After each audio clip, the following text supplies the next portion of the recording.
Well, welcome on into the Warriors Daily Recap. I am your host, Alex Scott, and this is your home for Warriors scores, informations, highlights, sound bites. We're going to give you a recap of the last game and a preview of the upcoming contest for the Golden State Warriors. Well, the Warriors were up in Sacramento last night, and it was a dandy at the Golden One Center, a 127-123 victory for the Golden State Warriors, and another game up there in the capital city where it was thrilling, edge of your seat. You didn't know what was going to really happen. A game of runs for both clubs. Warriors would get out to a lead, then Sacramento would answer back due to their high-flying, up and down court pace. They are second in the league in pace, so you know they're going to get up and down the court. Both teams, the interesting stat here, both teams had 15-0 runs in the first half alone. It was a no defense last night. Kind of gave you a little throwback to back in the 80s where you had, Denver was going up and down the court. Warriors had run TMC and they were scoring a lot of points. Here's Draymond Green, the Warriors' big key defensive stalwart, on his thoughts on the lack of defense. You can't really play defense in the league today. So I don't know. I guess that's what they wanted, right? And that's just kind of how the new NBA is. They really don't allow you to play defense, as Draymond said there. I want to feature Stephen Curry tonight in our recap. He had himself 42 points, and he including 10 3-pointers in the game, and he had himself a 20-point fourth quarter that really was one of the big difference makers for the Warriors that propelled them to get the victory. They were down starting the fourth. Sacramento had another little run there. Buddy Hield had himself a good game. We're going to talk about that a little bit later on. But Curry locked in, and he was clutch for the Golden State Warriors. Here's the head coach, Steve Kerr, on Curry's minutes in the fourth quarter. We talked about it, but it didn't feel like we could do it. We started claying in the fourth quarter, which we haven't been doing. We just felt like we needed to do something a little different with the way the game was going. So we were planning on getting Steph out in the middle of the quarter, but the way it went, we just said, we got tomorrow off. We'll ride Steph, but it's not something I want to do every night, that's for sure. And it's always a treat to watch Curry perform out there when the game is on the line, when the team needs him to be the star, the alpha dog that he is, and go out there and do it. One of the key things last night, an NBA record was broken. Both teams combined for 41 made three-pointers in a game. It was, let's go downtown, let's chuck it up from deep, and they're rattling through. Justin Jackson had himself a nice game with three-pointers. Buddy Hield, I mentioned him earlier. He had 8 3-pointers. It's a career high for him.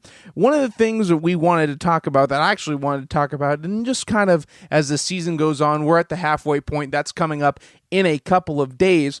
I would like to see, better offense. The offense is looking better, but still the turnovers remain a struggle. They've always kind of remained a big glaring issue in this run for the Warriors. Those live ball turnovers, the throw-ahead pass, and it'll go out of bounds.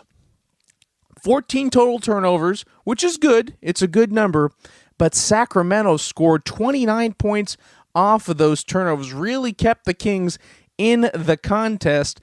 And I'd like to see the defense try to start to trend upward. I know it's hard because there's more ground to cover around the court. There's more shooters. There's more space to cover. There were a couple times where Buddy Hield went unguarded and there was a breakdown in the defense and somebody had to go run back and he would make the three-pointer. I really want to see them once we get near the All-Star break, pumping up the defense. The trends need to start upward to lock in for the Golden State Warriors.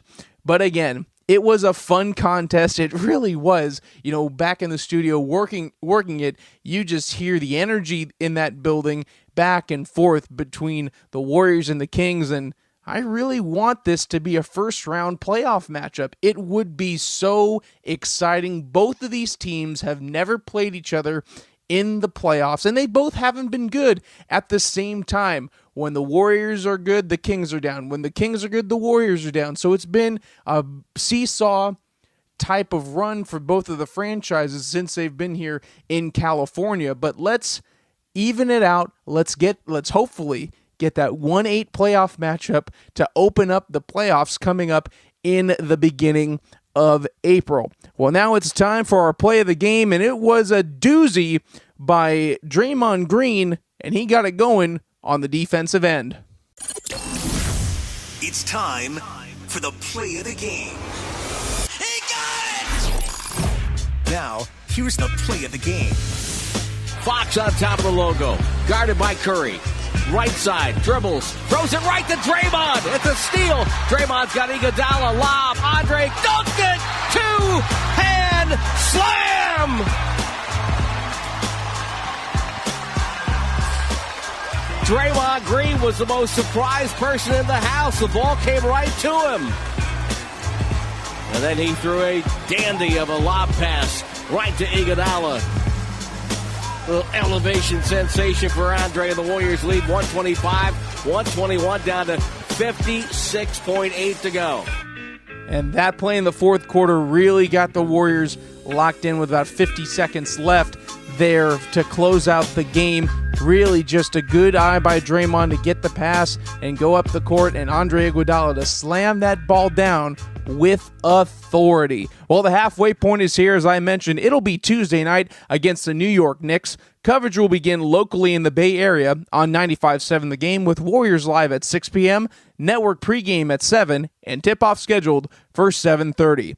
You can go online to Warriors.com to pick up your tickets for Tuesday night's contest. I've been your host, Alex Scott, and this has been the Warriors Daily Recap.